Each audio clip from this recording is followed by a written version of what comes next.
ஆனா இல்ல ஒரு நீங்க மீடியா இலக்கிய எதுவும் தொடர்பு பண்ணீங்களா? ஏன்னா மெயின் ஸ்ட்ரீம் மீடியாக்கள் வந்து இப்படி ஒரு சம்பவம், அதாவது ஒரு சின்னதா ஒரு பிரச்சனை நடந்தாலுமே அதை வந்து பெருசா காட்டுறாங்க.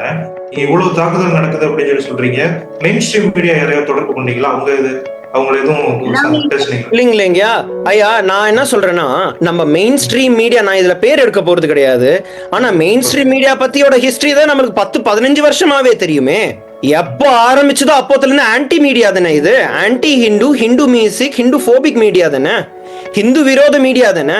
இப்போ உங்களை மாதிரி சில இன்ஃப்ளூயன்சர்ஸா இருக்கட்டும், இல்ல சோஷியல் மீடியா ஆக்சுவலா எமர்ஜ் ஆன பேருக்கும் தான் வந்து இன்ஃபர்மேஷனே டீசென்ட்ரலைஸ் ஆக ஆரம்பிச்சது, உண்மைகள் வெளியில வர ஆரம்பிச்சிருக்கு.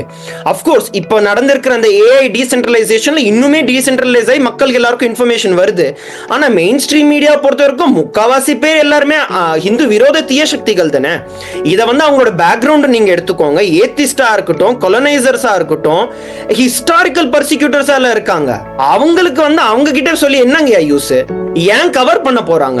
ஏதாவது ஒரு விஷயம் நம்ம ஹிஸ்டரியில நீங்க பாருங்க, கேஸ் வந்து பொய் விஷயங்கள் இருக்கிறப்போ ஓ இது இருக்கு அது இருக்கு இது இருக்கு அது இருக்குன்னு சொல்லுவானுங்க.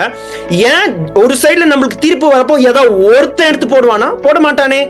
ஏன்? ஏன்னா அவனுக்கு பிராண்ட் கெடும். அவனுங்களை பொறுத்த வரைக்கும் அதுதானே. அவனுங்க எதுக்கு இதெல்லாம் எடுத்து பண்ண போறானுங்க?